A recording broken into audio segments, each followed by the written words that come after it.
Welcome to the wonderful world of martial arts. Today is the day that you're going to find out what martial arts can do to help impact your child's life to become successful. Sometimes parents think that martial arts is about kicking and punching, and sometimes they're afraid even that their kids might end up wanting to fight more than they would if they didn't have anything to do with martial arts. But martial arts is much more than that. It's not just kicking and punching, but it's a whole education. An education that's going to help them in every other sport that they might play. It's going to help them in their schoolwork. It's going to help them in their life as they get older.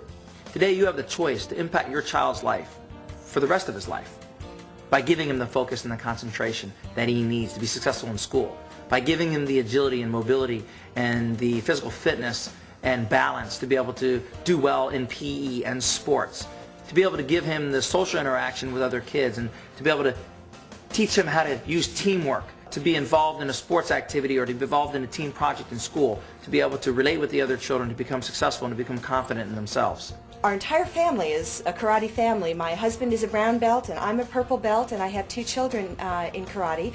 It was really good to see her focus and to see her set a goal and to work hard. She was up in the morning and she was running and she was doing push-ups in the dining room, and she was really working hard, and it was so wonderful for me as a parent to see her really focus on that goal and to do it, to really make it happen and work hard. And as he stayed here in martial arts, he honestly has looked up to the instructors, who are, for the most part, very much role models to these children, and certainly to my son.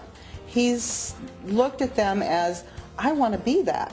He's told me many, many times, that's what I want to do. When I get to be grown like them, I want to teach martial arts. I have two sons that started martial arts, a 5-year-old and a 6-year-old when they started.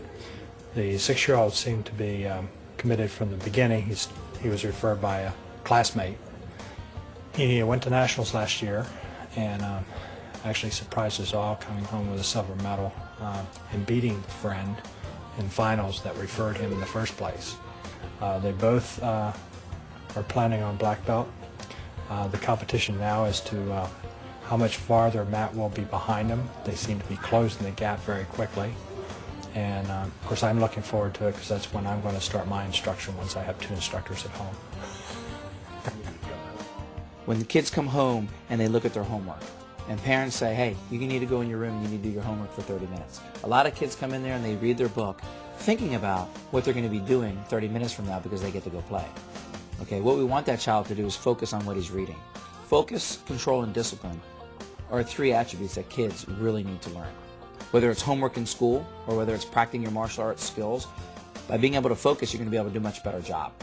If we spend, and this is what we try to teach children, if we spend 10 minutes on a task and we're focused, we're going to do that task better and we're going to learn it. If we take that same 10 minutes and we read or do whatever the task is, but our mind is somewhere else and we're thinking about something else, we're not learning as much and we're not getting that 10 minutes of value from what we just spent. Okay? And regardless, we can never get that 10 minutes back. It's gone forever. So what we try to do is, whether it's practicing a snap kick, if we practice it to the best of our ability for 10 minutes, we're going to become better and we're going to improve. If we focus on our homework and reading our science notes for 10 minutes, then we're going to learn. Okay? And then when we're finished, then we can go play. But if we just read or we just throw our legs out and we're not doing the best that we can and not focused on the task at hand, then sure, we pass that 10 minutes by and mom thinks that we studied, my instructor thinks that I practiced kicking, but am I going to get any better? The answer is no.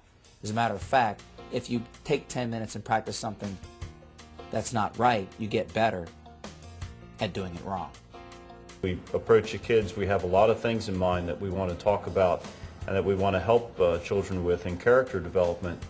We work on teamwork, discipline, focus, balance, coordination, and all of these things, along with others, are things that are going to have a positive effect on them in their school life, as well as in their sports or in other parts of their life. But martial artists never speak out of anger, and they never strike out in anger. So martial artists, when we're training for the martial arts, we're learning to control ourselves, aren't we? so that we never say anything or do anything that might hurt someone else. Is that an important thing, do you think? Yes, sir? So repeat after me. Never speak out of anger. Never speak out of anger. And never strike out of anger. And never strike out of anger. Okay. So what I want to talk to you today is about having good habits. Okay, good habits.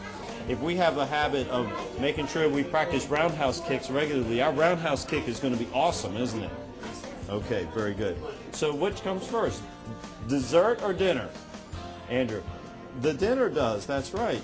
So dinner before dessert means that you do what you should do first, and then you do what you really want to do.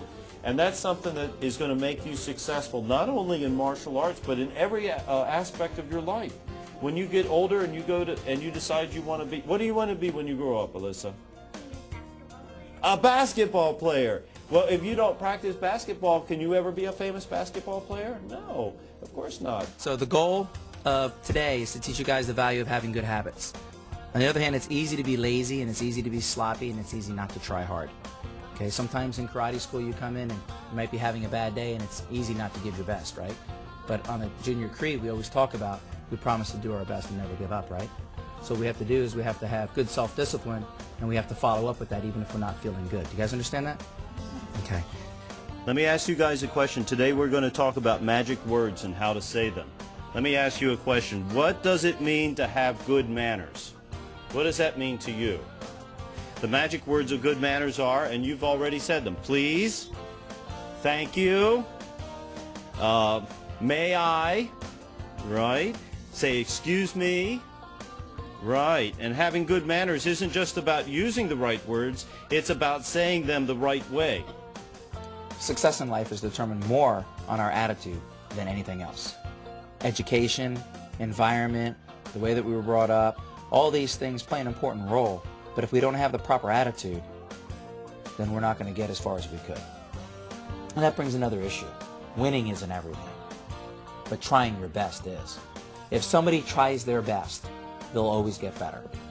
If somebody thinks that they can only win and they don't win, then they're going to be sliding backwards on that self-esteem chart.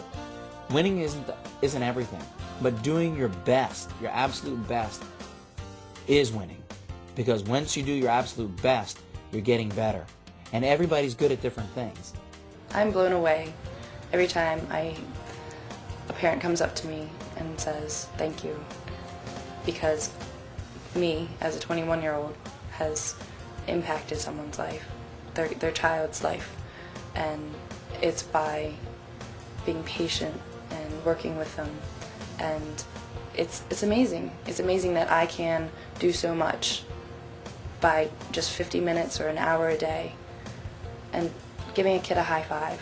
A lot of parents think about bringing their children into martial arts for many different reasons. The difference is that a lot of people think about it and some people do it. You're one of the very few that have taken the time to walk into a martial arts studio and find out how martial arts can benefit your child. So I congratulate you. Take the next step and try it and see the positive results that you're going to get out of putting your child in a martial arts program. Now is the time to make that decision on making it become a reality for your child. Give him the tools that he needs to succeed in life. Talk to the instructor, find out what it takes to get involved in the program. You start your training today. Good luck.